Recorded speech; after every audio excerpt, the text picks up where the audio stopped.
I got a problem all the time. Just overlooked it. That's all. Alrighty. What about your day? Strap in and sit down for what I have to say. All right, good morning. This is Sports for Real on a post-Easter Sunday. And it's notable because of the holiday and what it stands for. But also it's the time of the year where the NBA playoffs tip it off. Well, they tipped off on Saturday, and we have good competition there. But normally when you have these early round games, pretenders tend to get exposed real quick. And you get an idea about what's to come. But nothing took the cake like what happened yesterday between Memphis and the top-rated OKC Thunder. They beat the Thunder by 51 points. Now, granted, the Grizzlies hadn't been sitting around for a week or so resting starters like OKC has. They actually went to the play-in tournament where they lost the 7-8 game against Golden State, which sent Golden State to Houston. So they had to beat Dallas to make it to the playoffs. They were able to get by Dallas at home, and then they were going to open up against the top seed Thunder yesterday. They did that, but they got beat so bad, you have to wonder, is this team worthy of the playoffs at all? If you're going to get beat like that, you might as well just step aside and let Dallas or somebody else make the playoffs, because I'm certain they wouldn't have beat Dallas like that. So the question about Memphis is, are you really going to show up the rest of the playoffs, or are you just going to bow out with 4 straight blowouts? I've been watching this a long time, and I say not to take too much stock into this early game, but it does tell you who the best team is. It might take 5, and at the very worst case, 6. But Memphis just does not match up with OKC.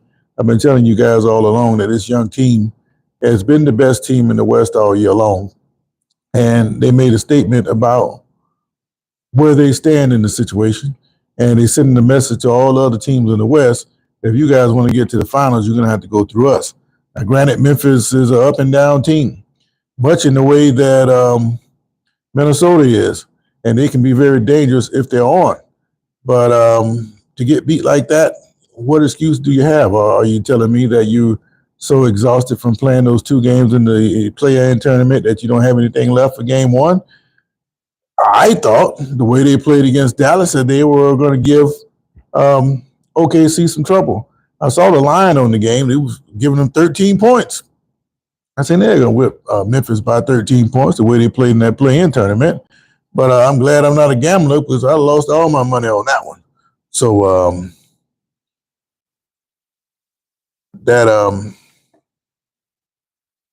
it doesn't surprise me that they lost, but to get beat like that is ridiculous. All right, I'm going to report this guy. I have time for this crap. Okay.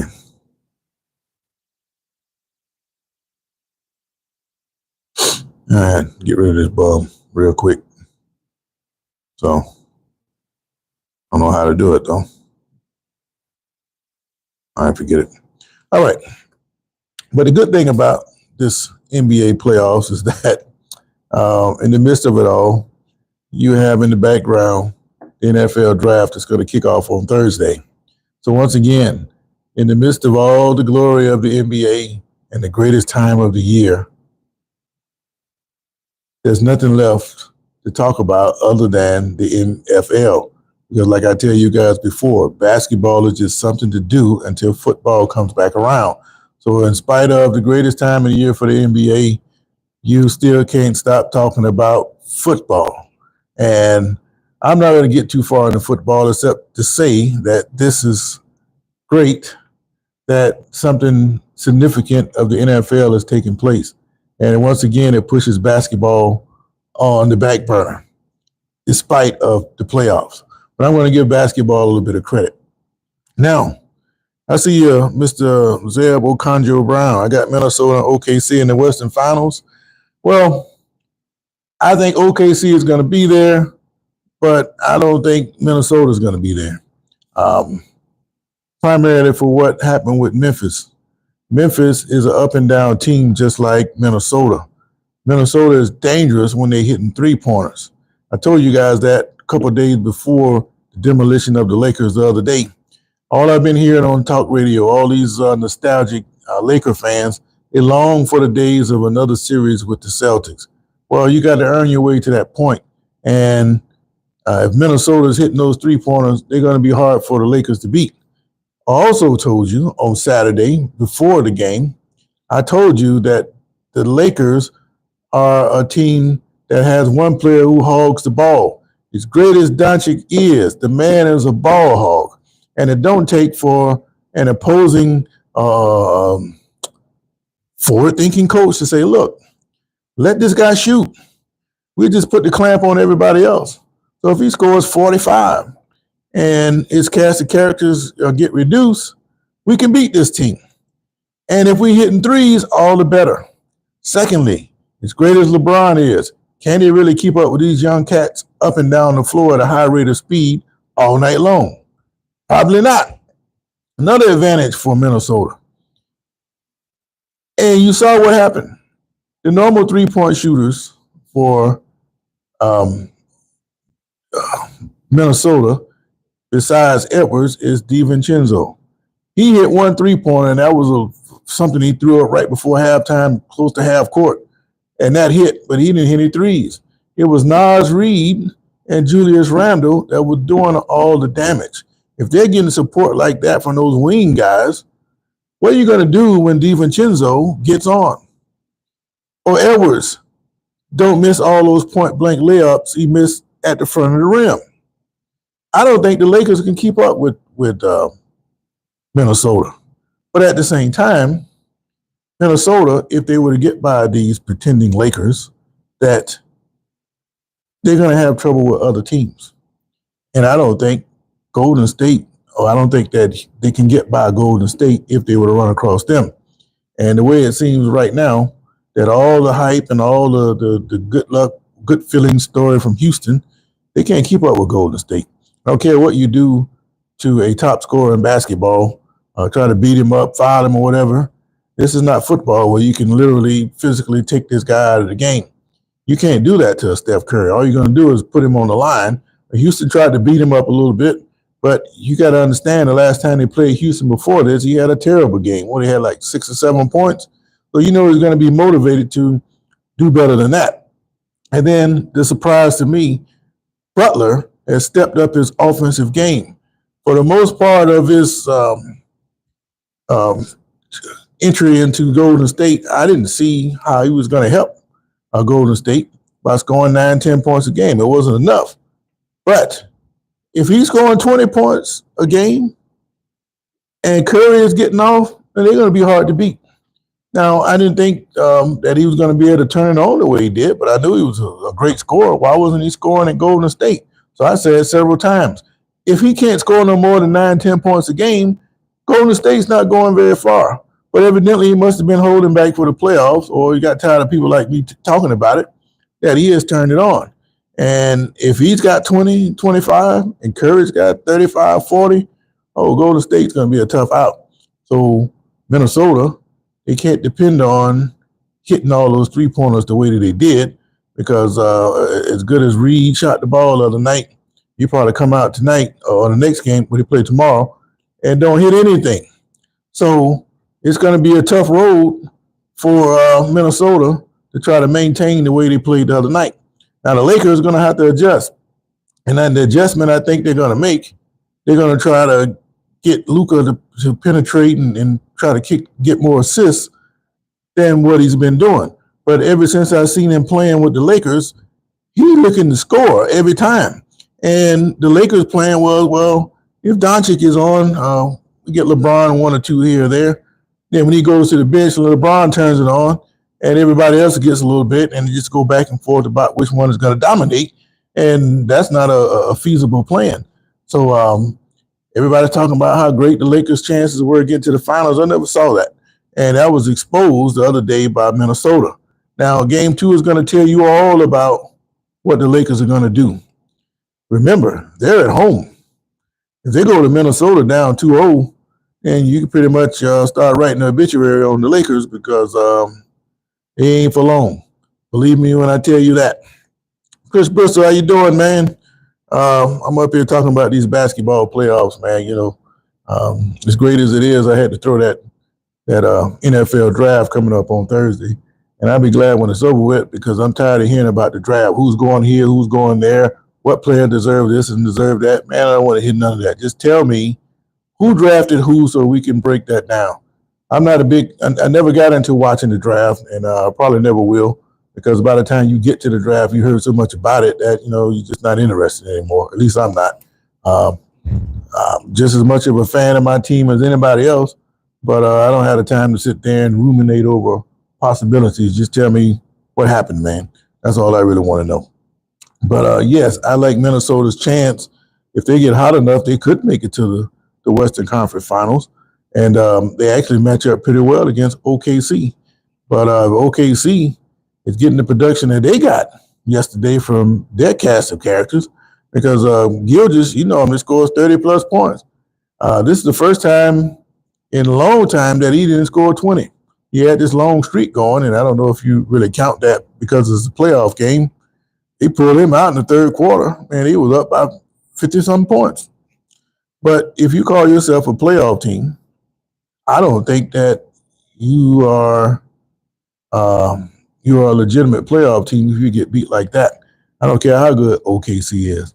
But one thing I can say about the NBA playoffs, I've seen this before. Teams that's gotten blown out, the way they got beat, maybe not as much as 51 points, but I've seen teams get beat by 30-plus points and come back and win the series. So it just determines how much heart they got. And for the most part, NBA players, you wonder if they have any. Look at all the time they miss during the season. They call this thing load management, and the more money they make, the more management they seem to have to need. But I have been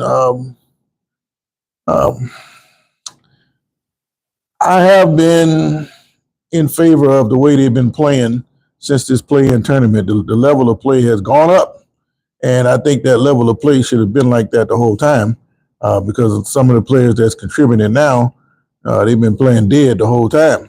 So that's a good sign for the league. But now that you get beat by 51 points, it's a question of not only heart, but your manhood. You're going to let these guys just rip us apart like that? Even though basketball is a chance game, I can shoot the same shot 15 times, and I might make it 6. It's not going to be the same rotation all the time, and things are going to change. And this is why you play a series instead of one and done. But when it is one and done, basketball can be a pretty exciting sport like all the other one and done sports. But Minnesota and OKC, I see OKC there, but I don't think Minnesota's going to get there. Somebody's going to have to beat Golden State, and if Jimmy Butler's playing the way he's playing right now, and Curry is able to get his 30-plus points, then you might just be talking about OKC and Golden State going to a Game 7 to see who gets to the finals. It's going to get just that interesting. JC, how you doing, man? I asked the question, will OKC sweep the Grizzlies? And 80% of the people so far, they're saying they think they will. I think Memphis might be able to pull out one. I wonder if, they say that the NFL is rigged. I wonder if the NBA is rigged. I think the NBA has a bigger chance of being rigged than the NFL because you can affect the game as an official more in the NBA than you can the NFL. What do I mean by that? Well, take for instance,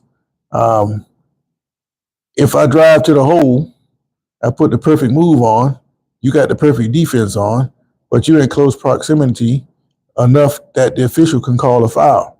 So in other words, I can miss the shot and the official can bail me out.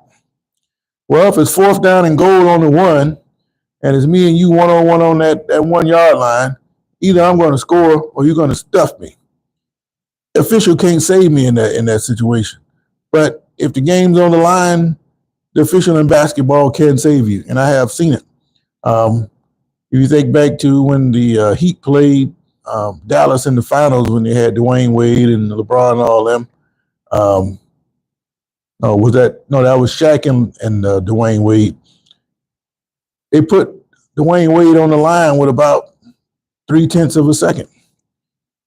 He didn't make the shot. In football, the game would have been over because he would have got stuffed. So the official bailed him out and pretty much determined who was going to win that game because instead of letting the players sort it out, the officials blew the whistle. So if the game was rigged or if they wanted certain teams to win, then they're going to make the calls toward the end to help the team that everybody wants to win or the league would like to see win. Now, this became obvious for a long time because if you had watched the NBA officiating, they will call the game almost perfectly until about 4 minutes left in the game. Then they start slanting the whistle toward the team that the league pretty much wanted to win. So I think for sure there is more fixing in the NBA than the NFL. You might disagree because of your loyalty to the sport, but pay close attention. Go back and look at that guy, Tim, I can't think it was what his name is, but he was an NBA official who got caught fixing games. And he talked about the same kind of thing I'm telling you about now. JC says SGA playing great. It'll probably be an OKC sweep. Yeah, I mean, if he could score less than 20 points and they beat a team like that, man, who's going to play with this team? But you also got to be cautious. You know, you can't expect to get those kind of performances every time from OKC. And they know that, so they're going to have to keep playing. It's up to Memphis to step up and show that they belong in the playoffs, or they're going to get embarrassed. I mean, it can't get much worse than what happened to them yesterday, but they got to do better than that, man. And for all the money these guys make, and you're supposed to be one of the top 8 teams on your side of the bracket, then you shouldn't be getting beat like that. 15 to 20, I can understand, but 51, come on, man, give me a break, man. You're just wasting time or taking up TV space. So I don't know. But the rest of the series, they've been going pretty much the way people think they are, but the scores are much tighter than that 51. But Detroit, they're not ready to win yet, and they pretty much had the Knicks on the ropes. To all of a sudden, they fell apart. And that's right there, they're just not ready to win yet. And what kind of adjustments will Bickerstaff make? I don't know. But they're going to have to find a way to keep Cunningham open to make these shots. And they're going to have to play a complete game. You know, you can't get all the way to the fourth quarter and choke. I've seen teams who've done that before. They play great, and they're not really expected to be in that situation. It's almost like they look up at the scoreboard, and they're like 5 or 6 minutes left in the game, and they're still there, and they wonder, oh, what are we doing here? Then they fall completely apart. That happens all the time, and that's not a good thing. But they are a young team, and it's the kind of collapse that people are expecting from OKC and Cleveland, which is why Boston is still the favorite to get to the NBA Finals. But the question is, who will the Celtics face? And the way I see it right now, I still don't see anybody beating OKC. But if Golden State is able to keep getting production from Butler, 20-plus points, and 30-plus from Curry, then that's going to be a hard team to beat. And prove me wrong. Meanwhile, we still got a couple more days to the NFL draft. I still think Cam Ward is going to be the top player drafted, but all the talk lately has been about what Deion's son Shedeur is going to do, or where he's going to go. More than likely, he's probably going to end up in New Orleans. From what I'm hearing, he won't get past the Saints pick. So if he doesn't get picked up before then, more than likely he's going to go to the Saints. But that's all speculation. It's a good speculation. But like I say, all the talk about where somebody's going to go or not, that's neither here nor there because you can't really control it or put a real thumb on it until it actually happens. But the one thing that interests me about these drafts is these players trying to make it to the NFL, trying to dictate to teams what they will or will not do. In this case, I'm talking about Travis Hunter. He said he don't want to play for a team that don't want to play him both ways. Yeah, that sounds good, but if you can't go to a job and tell a man what you will or will not do, they're just going to go get somebody else. Is it a great idea for a guy to play both ways? It's happened before. Actually, the NFL was built on teams with players going both ways. That started to go out as the league became more sophisticated. Now, for him to pull off full time on both sides of the ball, he's going to have to attend a whole lot of meetings. He's going to have to absorb a whole lot of game planning and instruction going into the game. And then he's going to have to be level-headed enough to adjust during the game because you're going to be the focal point of the other team. If he's been out there playing receiver the whole time and you're going to flip around and put him on cornerback, well, I'm going to put my scheme to go after you because as great as you were in college, it ain't like the NFL. And yeah, I know you got the stamina and all that, but my game plan is going to be centered around you. Now, if you're one of those players that can be a lockdown corner and then turn around and play a whole lot of receiver, then you might be able to get away with that. But I just don't see how you're going to be able to be a star on both sides of the ball because you're going to get torched on that cornerback position if you've been playing receiver the whole time. And I guarantee you it won't take long. And a lot of players have been exposed in the NFL. They the number one draft choice, and next thing you know, you don't hear about them no more. That kind of happened to a guy from played for Louisville, but he's from Florida. A guy named Calvin Pryor. He was the number one pick of the Jets. And next thing you know, he started bouncing around the league real quick and bounced right on out the league. And heard about this guy past his second year. So you can be a top pick, but you can also fall out of favor real quick. And I think the more he's on the field, the more he risks being exposed because those coaches in the NFL are the best. They have to be because the talent on each team are very close. You don't have to be the best coach in the world if you're in high school. If you got the best talent, the talent's going to find its way to dominate the lesser talent. And you don't really have to be a great coach. And not as much in college the same way, but you don't have to be the best coach in college either. But the pros, when all the talent is basically similar, you better come up with some schemes or your team's got a problem.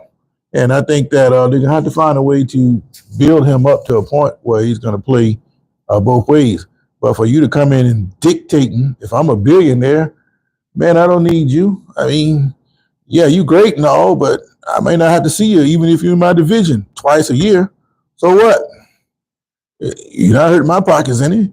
So I don't think you can go and dictate to these teams what you will or will not do. You ought to be fortunate enough that you get drafted in the first place. And been a lot of great players that you never heard about, got hurt somewhere along the line or got in some kind of trouble or something, or to the point where they never got a chance to play. But there are a lot of guys that, superstar athletes, superstar talent, superstar bills, superstar everything that don't get a chance to play. So yeah, you got it going on now, but you all need to be humble, which he is a humble kid. I'm not saying he's not, but at the same time, you can't go dictating about what you will or will not do because you don't want to play for me. I don't want you to do this. Okay, let somebody else deal with it because you're not really hurting me any, even if you knock me out for a championship or two. If I'm making billions, what does it matter? And for an example of that, look no farther than Jerry Jones. He is the reason why the Cowboys can't reach that upper echelon level because it's like he's still a kid with a toy, and his toy just happened to be $1 billion team called the Cowboys, and he's going to direct it how he want to direct it. If he don't win the championship the way he wanted to win it, the hell with it.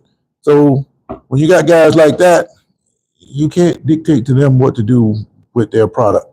And I think the only flaw that I see out of Hunter is sometimes he forgets that particular situation. But he's going to do well in the NFL. I just think that he needs to build up to where he needs to be able to play both sides of the ball. All right, JC, Detroit played 3 good quarters. Yeah, they did, man. They're just not there experience-wise, and it's going to come down to what kind of adjustments Bickerstaff can make. They're in the game, but they're going to have to now adjust to what do they do wrong to allow the Knicks pull away from them like that. All right, they say the Giants are showing big interest in Sanders. They are, but they also are looking at other quarterbacks. Jackson Dart has moved up the board, and a lot of people, they aren't saying much or hadn't been saying much, but I'm hearing more lately about it. But don't be surprised if Dart doesn't go before Sanders. It's all about what the teams want in the end. But I think that if the Giants don't pick Sanders, it looks like he may end up in a team like New Orleans. But like I say, this is all speculation, and I'd be glad to see it when it's over so we can get ready to start getting our minds right about what it's going to be like in the NFL season that comes up. That's what I'm looking forward to. So that's it for today. Got to get ready to punch this clock shortly. But I just want to recap what I saw yesterday. The Grizzlies, that's ridiculous. You can't be a playoff team and get beat like that. You know, I think getting beat by 51 in basketball is equivalent of losing a football game 74-13 or something like that. That's the equivalent of that. And how many football teams you know that make the playoffs get whipped like that? Even TCU didn't get beat that bad by Georgia a couple years ago in the championship. And they weren't paid the way that these pro basketball players are paid. But the Lakers, all these people so happy or expecting the Lakers to get to the finals because their name is the Lakers. All those players the Lakers had over the years can't help them now. LeBron, great as he is, he can be a liability, but I think the biggest liability the Lakers have is Doncic is a ball hog. And because he's a ball hog and not spreading the ball around enough, you can set your game plan up to get by the Lakers. And I think that's what Minnesota did. And it exacerbated because they're hitting all those three-pointers. If they can run their game plan and hit all those three-pointers, then the Lakers are about to get swept. Because Doncic, he hadn't seen a shot that he didn't like, and he's going to keep on firing them up. And because of that, it's going to cost him. And the NFL draft, it'd be great to see that in a couple of days. Always find some kind of way to talk about football. Because again, basketball is just something to do until football comes around. Once the playoffs end, we can watch a little bit of UFL and USFL, and next thing you know, training camps open, and the real games start to begin at the end of August. College football, just a couple months away. So football. Wherever you are in the world, I'm glad you stopped in and chimed in with me for a few minutes. I will hope you have a great day. Got these kids ready to come in. So wherever you are, have a great day. I appreciate you chiming in, like, subscribe. And if there's no breaking news, I'll see you all in the morning. Until then, I'm out. Check the poll vote on the way out. 75% of you still think that the Grizzlies will get swept. Well, they better do something. They need to sweep them out of the league the way they played yesterday. All right, have a great day. I'm out.